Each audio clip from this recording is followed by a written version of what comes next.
अस्सलाम वालेकुम नाज़रीन किराम, मैं हूं आपका होस्ट अयाज अहमद। नाज़रीन किराम, पाकिस्तान तहरीक-ए-इंसाफ ने इलेक्शन के मरहलों में से पहला मरहला कामयाबी के साथ अबूर कर लिया, पार कर लिया उसको। अब आ गया इलेक्शन का दूसरा मरहला। दूसरे मरहले के लिए पाकिस्तान तहरीक-ए-इंसाफ ने एडवांस के अंदर तैयारी कर ली है। उनको पता लग गया कि जिस तरीके से पहले मरहले में हमारे साथ किया गया, हमें कागजात नामजदगी जमा नहीं करवाने दिए जा रहे थे, हमसे कागजात छीने जा रहे थे, आरओ साहब कह रहे थे कि हमने कागजात जमा नहीं करने। तो दूसरे मरहले के लिए उन्होंने पहले से तैयारी पकड़ ली है और अपने लोगों को बता दिया कि भाई आपने ये काम करना है और ये काम करके हमें बताना है।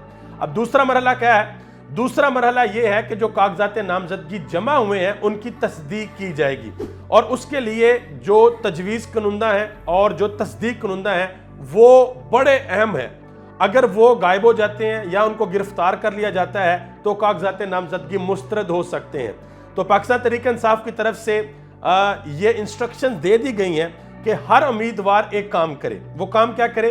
काम ये करे कि अपने तजवीज़ कानूनदा और अपने तस्दीक कानूनदा को ये कहे कि एक वीडियो रिकॉर्ड करें और उस वीडियो में बताएं कि ये मेरा नाम है, ये मेरा शनाख्ती कार्ड है, ये उम्मीदवार है, मैं इसका तस्दीक कानूनदा हूँ या मैं इसका तजवीज़ कानूनदा हूँ और ये मैं बयान दे रहा हूँ। अगर मुझे कल को गिरफ्तार कर लिया जाता है किसी केस में, या मुझे गायब कर दिया जाता है, या मेरा कल को कोई और बयान आ जाता है, तो वो बयान दबाव के अंदर होगा। मेरा असली बयान वही है जो मैं अभी दे रहा हूं।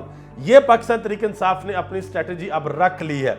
अब देखना यह है कि इस दूसरे मरहले में पाकिस्तान तहरीक-ए-इंसाफ किस तरीके से कामयाबी हासिल करती है, क्योंकि पहले मरहले में जो सबसे ज्यादा मदद मिली है वो मिली है सोशल मीडिया से। अगर किसी भी जगह से कागजात नामजदगी छीने गए थे तो फौरन से वीडियो बनती थी, वो वीडियो सोशल मीडिया पे लगती थी, वीडियो वायरल हो जाती थी और फिर प्रेशर में आके सब कुछ करना पड़ा।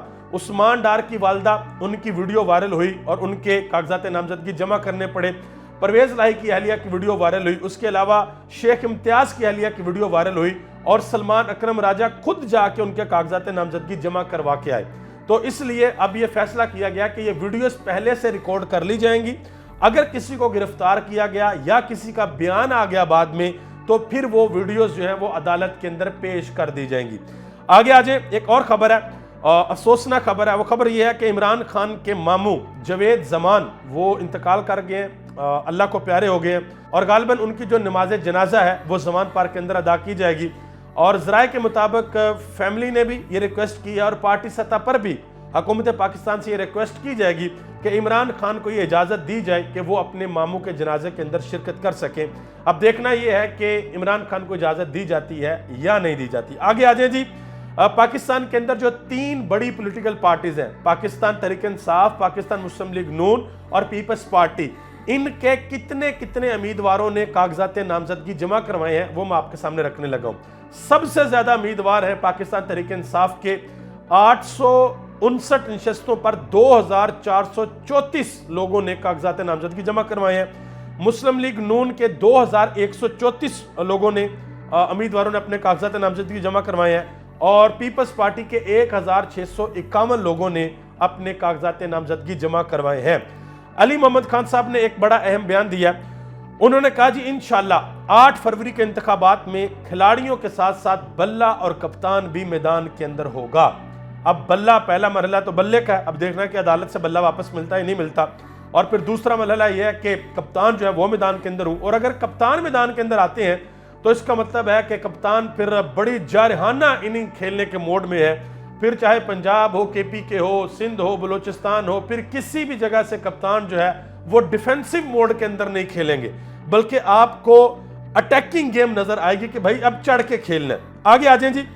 उमैर नियाजी साहब ने टीवी शो के अंदर एक बड़ी अहम बात की है।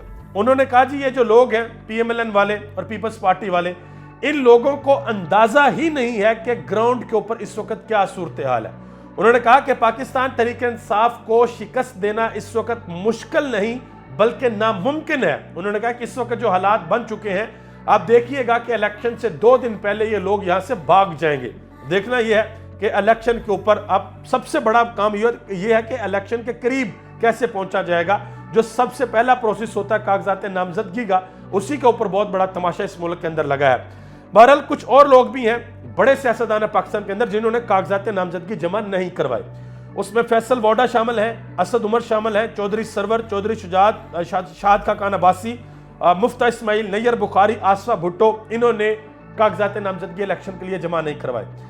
आगे आ जाए जी, शेर अफजल मरवत साहब जो है वो धरने के अंदर पहुंचे हैं। बलूचिस्तान से जो लोग आए हुए हैं उन्होंने इस्लामाबाद के अंदर धरना दिया।